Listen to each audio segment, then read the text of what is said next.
Buonasera e ben ritrovati con il TG Flash di New Sicilia, di eseguiti i titoli più importanti del pomeriggio. Incidente mortale sulla strada provinciale 6 tra Pachino e Portopalo in provincia di Siracusa.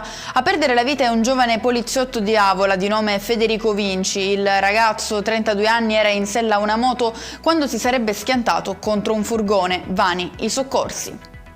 Il carburante sarà sufficiente per garantire il trasporto aereo nel nostro paese. Questo sarà per la Sicilia e per l'Italia un ulteriore anno di crescita con i turisti stranieri. Ad affermarlo il ministro delle imprese e del Made in Italy Adolfo Urso durante un incontro svoltosi oggi a Catania dedicato al futuro dell'aeroporto etneo e di quello di Comiso.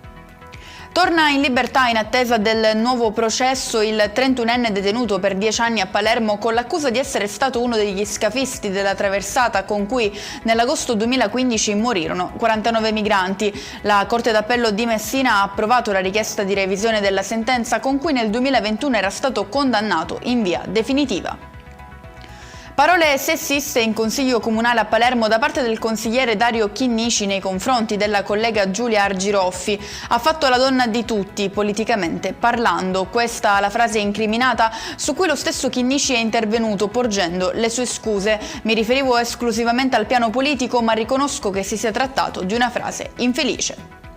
Chiudiamo con le previsioni meteo per domani. La Sicilia si divide in due, in programma cieli sereni e tempo soleggiato su Siracusa, Ragusa, Caltanissetta, Enna, Agrigento e Trapani, diramata invece un'allerta gialla su Messina, Catania e Palermo, nelle quali si attendono rovesci e temporali.